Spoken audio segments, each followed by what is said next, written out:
मैं और मेरे 2-3 साथी और थे, वो इतने हार्डकोर रिपीटर हो चुके थे कि हमने हर घाट घाट का पानी पी लिया था। हर एक बोर्ड में हमें ऑटो वाले पहचानने लगे थे, और they used to make fun of us कि यार देखो देखो सीनियर जीटीओ साहब आ गए, इनको आगे बैठाएंगे ऑटो में। ये देखो सीनियर साइकोलॉजिस्ट आ गए, इन्हें पीछे बैठाएंगे। बेसिकली एसएसबी जो है, it's a test of your personality. ये बाकी एग्जाम्स की तरह नहीं है कि आपने सही आंसर कर दिया और आप पास हो गए। Being a repeater, I can tell each and every student who is listening us कि यार अगर हार ही मान जाओगे ना, बीच में ही छोड़ दोगे ना कहानी, तो कहानी कुछ बनेगी ही नहीं। इतने सालों का एक्सपीरियंस के बाद तुम्हें देख के समझ जाएगा क्या झूठ बोल रहे हो, क्या बकवास कर रहे हो, कौन कोचिंग लेके आया है, कौन सिंपल आया है, किसको पास क्या स्किल्स है। और लास्ट में भाई जीटीए उठ के चला गया और बोला तुम बॉम्ब फाड़ते हो, मैं जा रहा हूँ, तुम जो करना है करो अपना।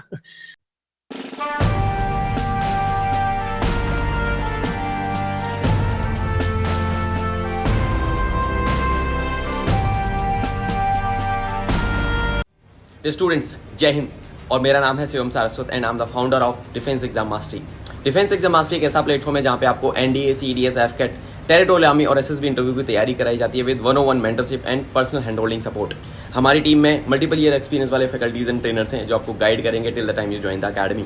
अपार्ट फ्रॉम दैट हमारी एक पॉडकास्ट सीरीज आती है टॉक विद लीजेंड्स, जो हमारे यूट्यूब चैनल पर रहती है। आप उसको देख के इंस्पिरेशन ले सकते हैं, जहाँ पे एक्स ऑफिसर्स अपनी जर्नी शेयर करते हैं आपके साथ। I will see you in the uniform soon. Hi brother, Jai Hind, good evening. Hi Shivam, Jai Hind, good evening, how are you? I'm good, I'm good. How are you doing? All good, brother. Good to see you. Yeah, good to see you too. तो long awaited, बहुत दिनों के बाद Yeah, you planning it काफी समय से यार, and on behalf of the whole team. वैसे होल टीम में भी अकेला मैं ही बचा हूँ और कोई है नहीं। no, तो my pleasure to be on your page, you know. Yes yes, तो this is a series Pratap, जहाँ पे ना I use to talk to the people who have been like kind of legends for these aspirants ना। जब हम लोग aspirant हुआ करते थे, यू कैन रिलेट की हम लोग बड़ा ना सीनियर्स के पास जाते थे यार गाइडेंस के लिए, अरे सर ये बता दो, Absolutely. वो बता दो। नाउ अब हम लोग उस जोन में आ चुके हैं कि यार हाँ, at least we can guide them. तो मेरी कोशिश इस पॉडकास्ट के थ्रू ये रहती है कि बच्चों को कंटेंट ऐसा मिले, अपने सीनियर से सीखने को मिले, so that these guys can become officers बिना किसी मतलब कोचिंग भी की भी जरूरत ना पड़े, अपने आप ही सेलेक्ट हो जाए, पर्सनैलिटी ऐसी बन जाए। तो welcome again brother, and glad to see you with me in this live session. Start करूंगा। इंट्रो की जरूरत ज्यादा तो मुझे नहीं लगती कि है। Pratap has been Indian coast guard as assistant commandant. He was there for some time and then अभी he is like guiding the students for joining the forces. तो प्रताप से ही जानेंगे। प्रताप, आप अपने बारे में थोड़ा सा इंट्रो बच्चों को बताना चाहते हो, like how has been your journey as a officer? So first of all, thank you very much, Shivam, for having me on your page and this platform. Uh, as you Pele, introduced me, but again, reiterating the same thing, I am Assistant Commandant Bhanu Pratap Singh, and I am ex Coast Guard, and I served for a couple of years, और yes, मैं बहुत ही ज्यादा जैसे बोलते हैं hardcore repeaters में से था। सो एक नहीं, दो नहीं, पांच नहीं, छह नहीं, it took me around 16 attempts to join the academy and join the forces basically. So that is all about me. Basically, I have been part of search and rescue missions, and I've been in the Kochi floods, and apart from that, some medical evacuations, and other than that, international goodwill missions. So this is like what Coast Guard keeps doing on a general day-to-day basis. So yes, that's all about me, and yeah, I would be very happy to share जो मेरी journey है SSB की, जो मैंने पहले attempt से शुरू किया और 16 अटेम्प्ट तक की क्या थी, एंड क्या चैलेंजेस थे, और बेसिकली क्या मतलब हम लोग कमियां छूट जाती हैं जिसकी वजह से हम लोग लैग करना शुरू कर देते हैं, और क्या है वो रिक्वायरमेंट जो एसएसबी रिकमेंड होने के लिए चाहिए। तो एग्जैक्टली अगेन exactly. तो मेरा अगला सवाल भाई यही आने वाला है कि how did you survive, like बंदे ना 2 3 4 5 में ढेर हो जाते हैं, how did you survive till 16 attempt, उसकी स्टोरी में जानना चाहूंगा, स्टार्टिंग फ्रॉम फर्स्ट अटेम्प्ट से, the first thought that came into your mind to join the forces, से लेके 16वें अटेम्प्ट तक till the time you got recommended and you join the academy. वो क्या कहानी रही, वो जर्नी के बारे में थोड़ा सा हमें like make it more brief so that they get the feel of being a repeater. I've been a repeater. I can totally feel like मैं तो पूरा feel कर सकता हूँ यार कितना पेन होता है like being a repeater and then नहीं होता लगे पड़े वो सारी जर्नी के बारे में थोड़ा सा ना अच्छे से बताओ इन बच्चों को। सो बेसिकली यार, तुमने बहुत सही बात कही कि रिपीटर एक ऐसी कैटेगरी है, हर एक एग्जाम के जैसे इंडिया में ना अलग अलग कैटेगरी ऑफ पीपल है। आप यूपीएससी का देख लो वो अलग कैटेगरी है, एसएससी सीजीएल के देख लो वो अलग कैटेगरी है। एक डिफरेंट जो कैटेगरी होती है वो होती है रिपीटर्स की। तो मैं एक ऐसे इंसिडेंट शेयर करता हूँ कि मैं और मेरे दो तीन साथी और थे, वो इतने हार्डकोर रिपीटर हो चुके थे कि हमने हर घाट घाट का पानी पी लिया था। हर एक बोर्ड में हमें ऑटो वाले पहचान लगे थे, और they use to make fun of us कि यार देखो देखो सीनियर जीटीओ साहब आ गए, इनको आगे बैठाएंगे ऑटो में। ये देखो सीनियर साइकोलॉजिस्ट आ गए, इन्हें पीछे बैठाएंगे। तो इतना ये मतलब वो हो चुका था कि हर एक एंट्री से हम लोगों ने एसएसबी देना शुरू कर दिया था। और बेसिकली यार ये था कि कुछ लकी होते हैं जो फर्स्ट 2 अटेम्प्ट में सेलेक्ट हो जाते हैं, पहले अटेम्प्ट में हो जाएंगे, दूसरे अटेम्प्ट में। लेकिन कुछ ऐसे होते हैं यार जिनको ना मे बी वो उस क्राइटेरिया को मीट नहीं कर पाते और they keep going. In my case यार मेरा एक ही था कि 10th के बाद से मैंने सोच लिया था यार यूनिफॉर्म पहननी है तो पहननी है, चाहे उसके लिए कुछ भी करना पड़े। तो मैंने एनडीए रिटर्न एग्जाम्स दिए, एनडीए में से एक बार भी नहीं निकला। और मुझे लगा यार पता नहीं अब आगे क्या करना चाहिए क्या नहीं करना चाहिए। फिर मुझे किसी ने बोला यार तुम बीटेक कर लो, टेक्निकल एंट्री के थ्रू अप्लाई कर सकोगे और ग्रेजुएशन वाली एंट्री के लिए भी तुम एलिजिबल हो जाओगे। तो मैंने बस उनके कहने पे मैंने बीटेक में एडमिशन लिया। और थर्ड ईयर उस टाइम पे शायद हम एक यूएस एंट्री होती थी तो उसके लिए भी एलिजिबल थे, तो वहां से मैंने जर्नी शुरू की। पहला एफकेट के थ्रू मैं जब एसएसबी गया तो यार मैं कॉन्फ्रेंस आउट हो गया। और एक होता है ना यार कि जब हम लोग फर्स्ट टाइम कुछ एग्जाम देने जाते हैं, इंटरव्यू देने जाते हैं, तो हमें सबको एक ही चीज होती है कि यार ये अटेम्प्ट बहुत इंपॉर्टेंट है, इसी में हम अपना 100% देंगे और रिकमेंड भी होना चाहेंगे। लेकिन हम क्या करते हैं ना, बेसिकली एसएसबी जो है it's a test of your personality. ये बाकी एग्जाम्स की तरह नहीं है कि आपने सही आंसर कर दिया और आप पास हो गए। अब हम लोग इस दौड़ में क्या करने लग जाते हैं कि हम लोग दूसरे जो रिकमेंडेड बंदे होते हैं उनसे पूछने लग जाते हैं कि यार तुमने क्या आंसर दिया, वाइवा एग्जाम की तरह कि मैं भी वो एग्जाम का आंसर दूंगा, मैं भी रिकमेंड हो जाऊंगा।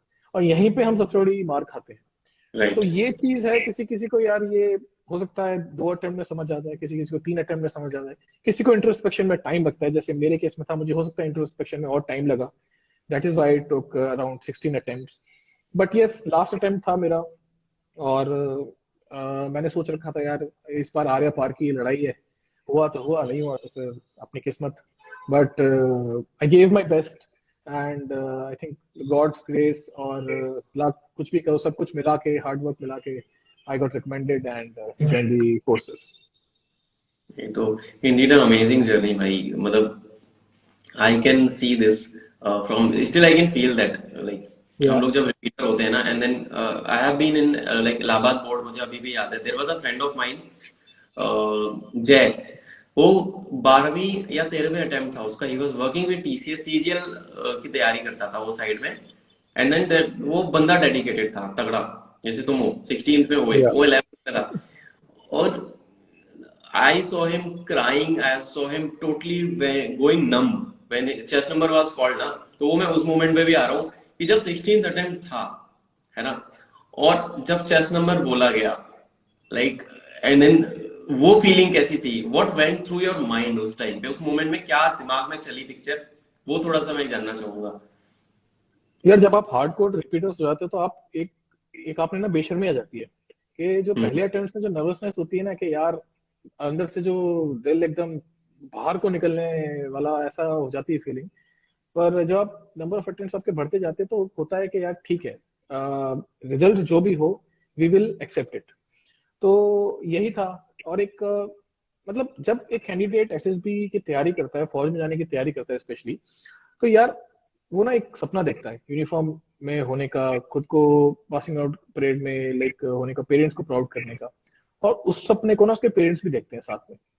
राइट। और जब आप स्पेशली जब आप कॉन्फ्रेंस आउट होते हो तो ऑब्वियसली सबसे पहले कॉल आप अपने पेरेंट्स पे करते हो कि यार माँ या पापा नहीं हुआ। तो उनका जो सपोर्ट होता है ना वो बहुत ही उस टाइम पे बहुत इंपॉर्टेंट होता है। तो वो ऐसा तो नहीं है कि बोलेंगे यार नहीं आओ घर, नहीं हो सिलेक्शन मत आओ घर, कहीं और जाओ कुछ भी करो। वो एक्सेप्ट करते हैं, वही बूस्टअप करते हैं कि यार कोई बात नहीं, नहीं हुआ अगली बार ट्राई करना। यस। तो ये एक जो होता है मोटिवेशन और ये जो बूस्टिंग अप रहता है पेरेंट्स के द्वारा, ये एक बहुत इंपॉर्टेंट फैक्टर रहता है। और यस, जब 16th अटेम्प्ट मेरा नाम और चेस्ट नंबर जो बोला गया, उसके बाद यार फीलिंग तो ऐसा था, I was like on the top of the world. किसी का लास्ट अटेम्प्ट में हो जाए तो यार वो एक अलग ही फीलिंग होती है कि यार कुछ अचीव किया है। जो पीछे की मेहनत थी 15 अटेम्प्ट्स की, जो you know, I I hope you understand, जब हम लोग कॉन्फ्रेंस आउट होके जाते हैं, जनरल डब्बों में जाते हैं, रेलवे स्टेशन पे हमें कई बार रुकना भी पड़ता है रातों रातों में, वेटिंग लिस्ट ये वो, धक्के खा के आते हैं, तो वो सारी जर्नी ना फिर एक बार फ्लैशबैक होता है और लगता है कि यस, हमने कुछ अचीव कर लिया फाइनली इतने हार्ड वर्क के बाद। So that was the basic feeling which I had. मतलब नॉस्टैल्जिया हो जाता है, मतलब बंदे को ना वो सारी मोमेंट्स एग्जैक्टली। याद आने लगते हैं। आई स्टिल रिमेम्बर कि हम लोग जब जाते थे एसएसबी, और हमारे को नहीं पता कि we will be screen in और स्क्रीन आउट, तो हम लोग दो तरीके के टिकट कराते थे, एक स्क्रीनिंग वाले दिन का और एक कॉन्फ्रेंस वाले दिन का। कि एब्सोल्युटली। कॉन्फ्रेंस तो इससे वापस आना है, और मान लो टिकट मिला भी नहीं तो जनरल का टिकट लेके किसी भी डब्बे में घुस जाते थे, और एक 5-10 रुपए का बार खरीदते थे कि भाई जहां जगह मिलेगी बिछा के सो जाएंगे अपन, और आते थे घर। मतलब वो एक ऐसा जर्नी रहता है कि when you got very high hopes, कि आपको लगता है, being a repeater I can tell each and every student who is listening us कि यार अगर हार ही मान जाओगे ना, बीच में ही छोड़ दोगे ना कहानी, तो कहानी कुछ बनेगी ही नहीं। Pratap is a living example कि यार अगर तुम लगे रहोगे ना तो भाई होगा जरूर। To all my friends who who were hardcore repeaters ना, वो उनके दिमाग में, यार प्रताप के दिमाग में ये होप रहती थी कि यार अगली बार मेरा हो जाएगा, एंड वो उसी होप से जाता भी था। मैं भी उसी होप से जाता था कि यार मैं कमी पे काम करूंगा, I will work upon my mistakes in like loop holes and then I will make it. तो वही स्पिरिट आप सबके अंदर रहनी चाहिए। आई थिंक प्रताप से आपको इंस्पिरेशन लेनी चाहिए। Go to his page, also follow him. काफी सारा मतलब वो भी सेशन वगैरह करते रहते हैं। एंड देन उस जोन में आना पड़ेगा आपको, जो हम रिपीटर्स बोलते हैं ना कि एग्जैक्टली। लगे रहो। मेरे पास बच्चे आते हैं भाई, एंड दे टेल कि सर 2 बार फेल हो गया हूँ, 3 बार फेल हो गया हूँ। मैंने कहा यार बस इतने में ही कहानी खत्म हो गई तुम्हारी। अबे तुम तो रिटन पे हो, अभी अभी एसएसबी बाकी है भाई। You will exactly. Get screened exactly. Out, you will get conferenced out, उसके बाद भी लगे रहना पड़ेगा, तब जाके कुछ होगा। अच्छा, अगला मेरा सवाल आता है कि ये तो इन्होंने एक जनरलाइज्ड, बच्चों को सब समझ गया कि हम लोग रिपीटर्स के साथ कितना अत्याचार होता है, what we go through exactly. But एक रिपीटर की लाइफ होती क्या है, थोड़ा सा ना उस बारे में भी विस्तार पूर्वक व्याख्या चाहूंगा मैं, वो करो। यार एक रिपीटर की लाइफ में ना, जैसे आप एक करियर चूज कर लेते हो, तो आपको पता राइट। होता है कि हो सकता है मेरे पास इस करियर का ऑप्शन ना मिलने के बाद मेरा दूसरा करियर ऑप्शन होगा। तो हम में से ना आई थिंक जो 60-70% वाली जनता है, वो क्या होता है कि वो सिर्फ एक ही एम लेके चलती है कि मुझे यार फौज में जाना है, तो उसका बाकी चीज में मन भी नहीं लगता है। सेम मेरे हम्म। साथ था, मैंने एक साल मैंने सिर्फ यही सोच के किया तैयारी की, हो जाएगा हो जाएगा हो जाएगा, मतलब देता रहा, एग्जाम क्लियर करता रहा, एसएसबी देता रहा। इवन जो सोसाइटी में जो लोग होते हैं या फिर पेरेंट्स भी होते हैं, तो वो भी सबको ये बोलते हैं क्या कर रहा है लड़का, डिफेंस की तैयारी कर रहा है। अब यार लोगों को ये नहीं पता है कि ये फौज ज्वाइन करना, कमीशन होना कितना टफ काम है। आप रिटर्न राइट। एग्जाम, मैं तो राइट फ्रॉम जो हमारे टाइम में तो यार शायद न्यूज़पेपर में कटिंग आती थी, तब हम जाके अप्लाई करते थे। हम्म। तो ऑनलाइन प्रोसेस है, उसमें आपका एप्लीकेशन रिजेक्ट होने का डर रहता है। फिर आप रिटर्न एग्जाम देते हो, रिटर्न क्लियर करने के बाद then you go for SSB, जिसमें कि पहला स्क्रीनिंग होता है, इन है आउट है वो अलग चीज है। फिर आप 5 दिन बाद if you are recommended, recommended not recommended वो अलग चीज है, मेडिकल रिकमेंडेड नॉट रिकमेंडेड वो अलग चीज है। फिर उसके बाद अकेडमी में मेरिट है होना ना होना। तो इट्स अ लॉन्ग जर्नी यार। ये यस। जर्नी ऐसी नहीं है कि बहुत आसानी से मिल जाती है। और मैं ये कहता हूँ कि जिस आदमी ने एसएसबी इंटरव्यू अटेंड किया है, उसको अपना लेवल पता लग जाता है। तो ये एक जर्नी है, ये बहुत सिखाती है। ऐसा नहीं है कि आप एसएसबी में सेलेक्ट नहीं हुए तो आप कहीं अच्छा नहीं करेंगे लाइफ में। मैंने ऐसे ऐसे लोग देखे हैं, शायद एसएसबी की वजह से उन्होंने कुछ लाइफ में सीखा, उनकी आंखें ओपन हुई, उन्होंने अपने आप इंट्रोस्पेक्शन किया और बाकी फील्ड्स में बहुत बेहतर कर रहे हैं, बहुत अच्छा कर रहे हैं वो।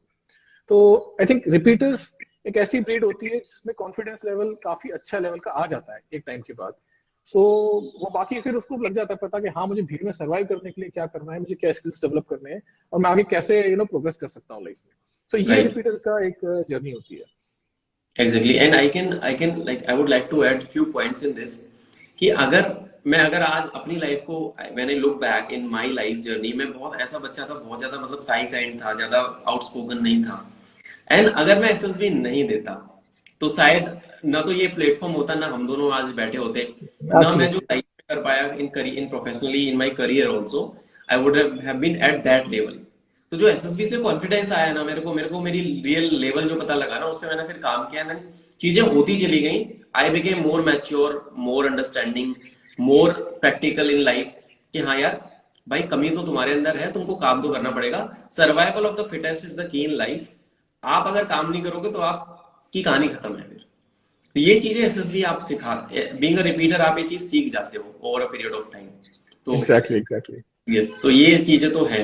अच्छा, अगला जो आता है कि एक सवाल आता है कि प्रॉब्लम्स होती हैं बहुत सारी, हम जब एसएसबी में जाते हैं भाई तो बहुत सारे ना चैलेंजेस आते हैं। तो वो क्या चैलेंजेस आते हैं एसएसबी के दौरान, और बाकी एग्जाम से ना एसएसबी कैसे डिफरेंट है, हाउ एसएसबी डिफरेंट, बिकॉज हम सब चीज को एक तो तराजू में नहीं तोल सकते। एसएससी का पैटर्न अलग है, रेलवे का अलग है, बैंक का अलग है, ये कैसा है एसएसबी का प्रोसेस, ये टोटली अलग है, इसमें कहानी कुछ और ही चल रही है। तो उसको आपको अगर डिफाइन करना होगा, व्हाट आर द प्रॉब्लम्स जो आपके सामने आई या जो मेरे सामने आई या बच्चों के सामने आती है, वो क्या थी, और उसको आपने कैसे देखा, how it is different from the other kind of problems. Basically मैं अगर मैं इस चीज को ना बहुत ब्रीफली बताऊंगा कि एसएसबी, जैसे मैंने पहले कहा, is a test of your personality. ये बाकी इंटरव्यूज की तरह या बाकी एग्जाम्स की तरह नहीं है कि आपने 10 आंसर सही किए और आप सेलेक्ट हो गए, पास हो गए। ये एक आपके असेसमेंट है, क्राइटेरिया चेक कर रहे हैं कि whether you meet those traits those are required to be an armed forces officer और नॉट। नाउ होता क्या है कि आप शायद दूसरे जॉब्स में, या सपोज आईटी फील्ड है, किसी जॉब में आप जाते हैं तो आप फैब्रिकेट कर सकते हैं टेक्निकल स्किल्स को। आप अगर आपका ग्रिलिंग ज्यादा नहीं है तो आप थोड़ा बहुत प्लस माइनस 19-20 करके आप थोड़ा बहुत घुमा के इंटरव्यू क्लियर कर सकते हैं। बट यहाँ क्या है कि यहाँ पे जब आपका असेसमेंट ही पर्सनालिटी का है, और खाली एक इंटरव्यू नहीं है, इतने सारे टेस्ट हैं, साइकोलॉजिकल टेस्ट है, उसमें भी आपके 4 तरीके के टेस्ट हैं, आपके जीटीओ है, आपका इंटरव्यूइंग ऑफिसर है। तो पूरा सारे, जब इतने सारे टेस्ट को मिला के जब आपका पर्सनालिटी का असेसमेंट होता है, तो there are very low chances that you can fabricate yourself and fake it. यार वहां पे ना जो असेसर थे वो सालों से बैठे हैं, दिन रात उनका यही काम है, वो आपको देखते ही गेज कर लेंगे आप झूठ बोल रहे हो सच बोल रहे हो। एक एग्जाम्पल देता हूँ, कम्युनिकेशन स्किल्स हैं, कम्युनिकेशन। एक टाइम पे यार मुझे याद है कि मैं इंग्लिश मीडियम स्कूल से होने के बाद भी I was not able to communicate and express my self very well. ना होता क्या है कि कैंडिडेट्स अक्सर ये पूछते हैं कि सर मैं इंग्लिश में कंफर्टेबल नहीं हूँ, क्या मैं हिंदी में बोल सकता हूँ। Now see, you need to understand, आप सबको समझने की जरूरत है कि इंग्लिश स्पीकिंग, आप इंग्लिश बहुत अच्छी बोलते हैं, बहुत अच्छी वोकैबुलरी है, बहुत फास्ट बोलते हैं, speaking English might be a talent, but communication जो है दैट इज एन आर्ट। आप इंग्लिश और हिंदी मिक्स करके बात करोगे ना, आपका कम्युनिकेट हो रहा है, इंटरव्यूइंग ऑफिसर समझ रहा है, या कोई भी थर्ड पर्सन समझ रहा है आपकी बात को, वो कम्युनिकेशन है। सो इट डजेंट मैटर कि आप मिक्स करके बोल रहे हैं या प्योरली इंग्लिश बोल रहे हैं, प्योरली ऐसा हिंदी बोल रहे हैं, तो लैंग्वेज बैरियर नहीं होना चाहिए। So this is an example. अब one more example is, interviewing officer आपसे कभी पूछता है कि आप बहुत इजी और कॉमन क्वेश्चन है कि do you have a girlfriend. Now कुछ बच्चे क्या करते हैं कि ग्रैंड आंसर रिकमेंडेड कैंडिडेट्स क्या चटकी जो होते हैं कुछ इधर उधर से नोट करेंगे, जैसे कि I do not have a girlfriend but I have many friends who are like my friends, I have many girls who are like my friends. तो ये एक कॉमन बहुत आंसर है। बट यार यू शुड अंडरस्टैंड, यार जो सामने बैठा है वो तुम्हें देख के ही, इतने सालों के एक्सपीरियंस के बाद तुम्हें देख के समझ जाएगा क्या झूठ बोल रहे हो, क्या बकवास कर रहे हो, कौन कोचिंग लेके आया है, कौन सिंपल आया है, किसके पास क्या स्किल्स है। तो इस वे में एसएसपी बहुत डिफरेंट है। आपको समझना पड़ेगा कि आप वहां पे अपनी कौन से क्वालिटीज को प्रोजेक्ट करने जा रहे हैं। आप फेक करोगे, आप अपने जाल में खुद ही फंसोगे। So it's better to project your original personality and not fabricate things. So इस मामले में I think SSB is very very different. Yes, तो ये एक, there is no key fit into a lock, ऐसा कोई सिस्टम नहीं है कि एक ही की से सारे ताले खुल जाएंगे। मतलब individual to individual SSB differs, personality based selection है, आप you can not fake it, आप जो हो वहीं पे आप वही रहोगे। तो it's better to be honest, absolutely. It's better honest towards the preparation process, and then guidance भी अगर आप ले रहे हो तो अच्छी जगह से लो ताकि आपको कोई प्रॉब्लम या चैलेंज ना आए। एग्जैक्टली। मतलब अगला सवाल आता है, यहाँ पे हम बात कर रहे हैं पर्सनैलिटी बेस्ड सिलेक्शंस की, है ना। तो ऑफिसर हो तो पर्सनैलिटी बेस्ड सिलेक्शन ही होना है, क्योंकि एक quality, these are few traits that are required, जिनको मॉलिक्यूल्स बोल देते हैं। तो वो पर्सनैलिटी कैसे बनाए, you have been in office और योरसेल्फ, तो हाउ टू बेसिकली डेवलप और इम्प्रूव अ पर्सनैलिटी, वो क्या स्टेप्स जो लेने चाहिए, जो बच्चे यंग एस्पिरेंट्स ले सकते हैं, so that they can become an officer material, I can say. I would just site A small example. होता क्या है कि जब आप एसएसबी में एक टेस्ट होता है अपना, से फॉर एग्जांपल ग्रुप डिस्कशन। यार ग्रुप डिस्कशन में क्या होता है कि जब आप आपके 8-10 लोग बैठे होते हैं और डिस्कस कर रहे होते हैं, तो वहां पे एक बंदा आता है और जैसे ही अपना जो जीटीओ होता है जैसे आपको टॉपिक देता है और कहता है स्टार्ट डिस्कशन, एक बंदा होता है सबसे पहले उसके दिमाग में होता है कि मैं सबसे पहले बोलूंगा तो मेरी इनिशिएटिव वाली क्वालिटी प्रोजेक्ट हो जाएगी और मैं सिलेक्ट हो जाऊंगा। यार इनिशिएटिव ये नहीं होता है पहली बात। राइट। इनिशिएटिव लेना ये नहीं है कि आप पहले कुछ भी जाके बोल दो, कोई भी पॉइंट बोल दो, ये नहीं है। ग्रुप डिस्कशन का मेन मकसद है कि आप ग्रुप में एज अ ग्रुप, आप ग्रुप के अंदर कैसा परफॉर्म करते हैं, क्या आप अपने ग्रुप के डिस्कशन को कंक्लूड करने में मदद करते हैं, क्या उसको एक प्रोग्रेसिव डिस्कशन, हेल्दी डिस्कशन में कंट्रीब्यूट करने में मदद करते हैं, या सिर्फ आप अपने पॉइंट्स डालना चाहते हैं। कुछ लोग ऐसे होते हैं शायद जो बहुत डीप जाके पढ़ाई करते हैं। से फॉर एग्जांपल अगर आप यूपीएससी की तैयारी कर रहे हैं तो obviously you need to know the figures and facts. तो जो आपको फैक्ट्स एंड फिगर्स पते होते हैं, तो कुछ बच्चे ऐसे आते हैं जो सिंपल बोलेंगे कैसे, अगर आपके पास सपोज रशिया और यूक्रेन का एग्जांपल डिस्कशन आया है वॉर के ऊपर, और कुछ बच्चे बोलेंगे कि 22%, 95% of the population was like affected by so and so, this point, decibel में हर चीज उनको फैक्ट्स एंड फिगर याद होता है।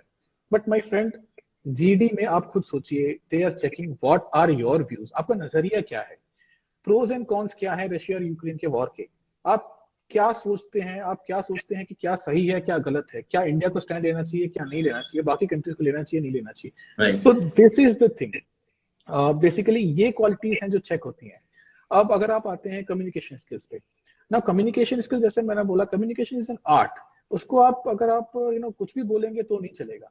अब आपको अगर इम्प्रूव करना है कम्युनिकेशन अपना, सपोज आपके वॉइस का दिक्कत है, कुछ कुछ बच्चे होते हैं जो नर्वस हो जाते हैं तो उनकी वॉइस कम निकलती है, कुछ होते हैं कि नर्वस ज्यादा हो जाते हैं तो उनकी लाउड हो जाते हैं। तो उसका एक ऑप्टिमम बैलेंस आपको लेके चलना है। उसके लिए आप क्या कर सकते हैं, यार अगर आपको लगता है कि आपके वॉइस का मॉड्यूलेशन खराब है, आर्टिकुलेट नहीं कर पाते हो प्रॉपरली, डू वन थिंग, आप एक रोज शाम को 10 मिनट के लिए कोई भी एक पैराग्राफ लीजिए, 10 मिनट के उसको जोर जोर से पढ़िए, वर्ड्स पे फोकस कीजिए, उस वर्ड्स को पढ़ के आप देखिए कि आपको कहाँ स्ट्रेस देना है, कहाँ पॉज देना है। तो उससे क्या हुआ, आपका वॉइस का आर्टिकुलेशन और मॉड्यूलेशन अच्छे से होगा, एंड दैट मैनर आप थोड़ा और उसको डेवलप कर पाएंगे। सो बहुत सारी क्वालिटीज हैं, बहुत सारे उसके ऊपर माइनर माइनर एक्सरसाइजेस हैं, वर्कआउट्स हैं जो आप कर सकते हैं और इम्प्रूव कर सकते हैं। राइट। तो बहुत अच्छी बात बोली, इसमें कुछ चीजें ऐड करना चाहूंगा। पर्सनैलिटी देखो 1-2 दिन में 3 दिन में नहीं बनती, it's a process that takes a lot of time. जैसे प्रताप ने बोला कि आप देख रहे हो कि इंग्लिश आपकी वीक है, तो उन्होंने जो एग्जांपल दिया है कि आप कोई पैराग्राफ लेके उसको अपने हिसाब से you can deliver a lecture और लेक्चरेट ऑन इट। आप मिरर प्रैक्टिस करो। मिरर प्रैक्टिस में हमेशा बच्चों को सजेस्ट करता हूँ कि शीशा ले लो, सामने खड़े जन look at your body movements also. Body language बहुत बड़ा रोल प्ले कर जाता है एसएसबी में। आप झूठ बोलोगे वो पकड़ लेंगे, आप कोई बचने का रास्ता है ही नहीं भाई, नहीं बच पाओगे उनसे। तो ये सारी चीजें करें, जनरल अवेयरनेस अपनी अच्छी रखें ताकि आप एसएसबी में कहीं फंसो ना। फैक्ट एंड फिगर्स मैटर करता है पर ग्रुप डायनामिक्स ज्यादा मैटर करता है। अगर आप ऐसे Exactly. इंडिविजुअल हो कि जो ग्रुप में डोमिनेट ही करते जा रहा है, जो फैक्ट एंड फिगर भी बोल रहा है और दूसरे को बोलने का मौका ही नहीं दे रहा, तो ऐसा बच्चा भी, ऐसा बंदा भी उनको फौज में नहीं चाहिए, है ना। Exactly. इनिशिएटर हो पर गलत जगह पे इनिशिएट कर दिया तो भाई बंदे मर जाएंगे। तो ऐसा भी काम नहीं करना है। तो you have to make a balance in everything, तभी आप एक आइडियल कैंडिडेट बनते हो। और इस पे और भी हमारा पॉडकास्ट है जो टॉक विद द लीजेंड्स, उसमें और भी ऑफिसर्स के वीडियोस हैं, असेसर्स के वीडियोस हैं, आप उसको जाना चेक करना।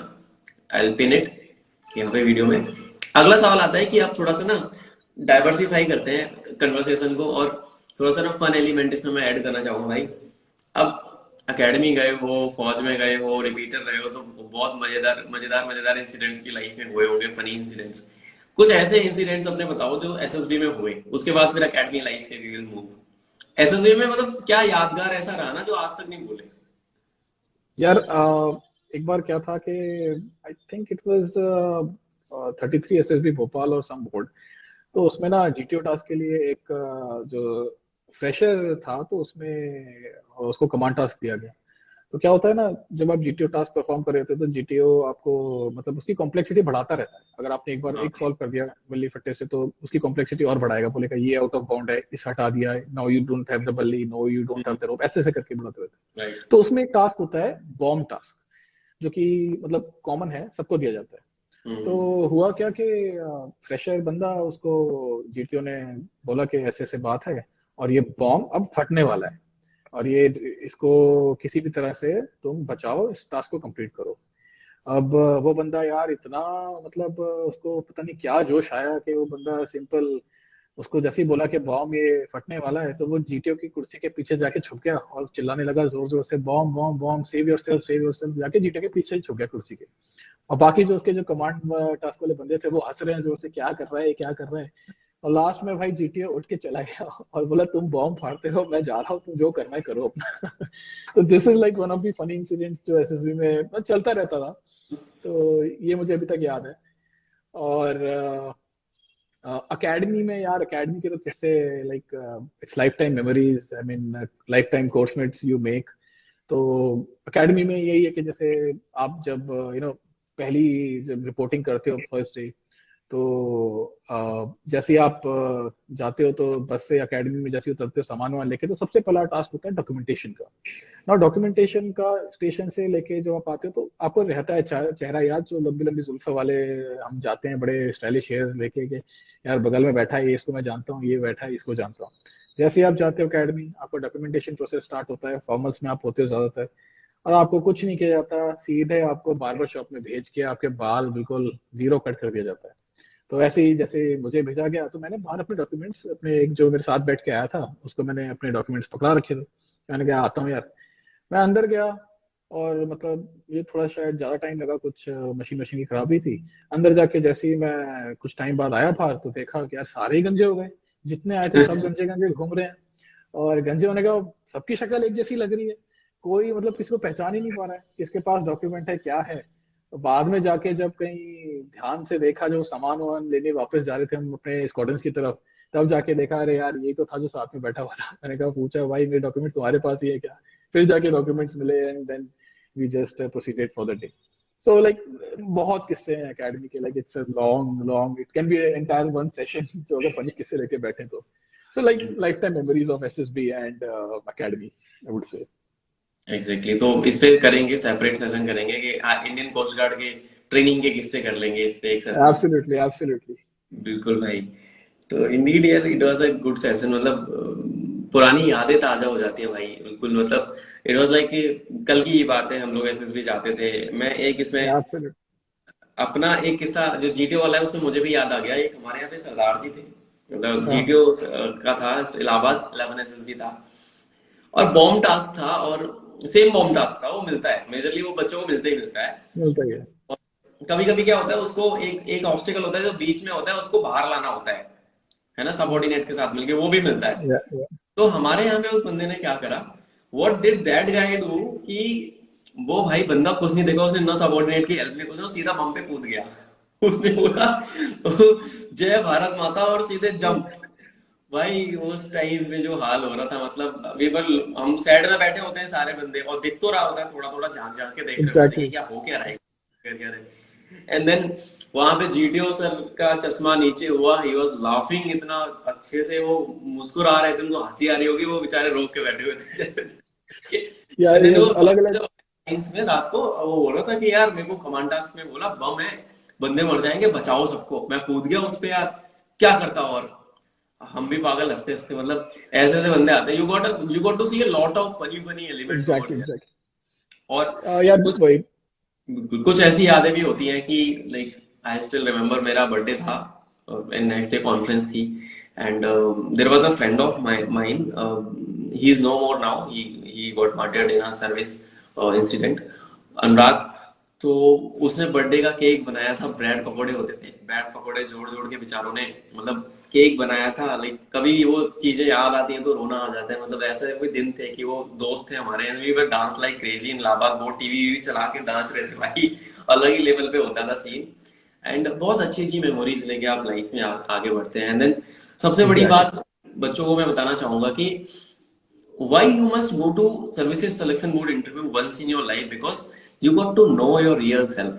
आपको पता लगेगा कि यार मैं हूं क्या चीज, है ना, मैं क्या कर सकता हूँ, मेरी पोटेंशियल कितनी है, मेरे अंदर काबिलियत कितनी है। आप फेल हो जाओगे, what could be the worst thing that can happen to you is that you can fail, but आपको पता लगेगा कि हाँ यार this is the thing that I can do and this is the thing that I can improve upon। And Pratap से आप सीख सकते हो, प्रताप के पेज पे जाना and then you go through his profile, you will get a lot of inspiration. उसकी uniform के फोटोज को देखो यार, एंड यू मतलब I was watching your profile like few months back, and then हम लोग कब से प्लान कर रहे हैं ना सेशन, अब जाके एग्जैक्टली, बहुत बहुत टाइम हो गया। बहुत टाइम हो गया यार। तो मतलब या you are busy sometime, you are busy sometime, and we also live very very close, still हम मिल नहीं पाए अभी या तक, क्योंकि because our schedule is so hectic. तो ये वाला सिस्टम हो रखा है। तो हार नहीं मानना है सबको, मैं यही बोलूंगा, हार नहीं मानना है। You always look up to those people who didn't give up and end में आके कामयाब हो गए, and then Pratap is one among them. तो you can look up to me as an inspiration. आपको कोई भी इंडियन कोस्ट गार्ड से रिलेटेड क्वेरी होगी, प्लीज मैं प्रताप को रिक्वेस्ट करूंगा कि बच्चे अगर मैसेज करते हैं तो उनको थोड़ा सा गाइड कर देना इसके रिलेटेड, कोस्ट गार्ड के बारे में सारी चीजें बता देना जो भी रहेगा। एंड प्रताप ने बहुत सारे सेशंस करे, do watch them also, and भी हम लोग आते रहेंगे इसी तरीके के इन्फॉर्मेटिव एंड लाइव सेशंस के साथ। थैंक यू सो मच बच्चों ज्वाइन करने के लिए, and thank you so much भाई, I am really humbled. My जय pleasure, my pleasure. Jai Hind भाई, थैंक यू जय सो हिंद, मच। जय हिंद।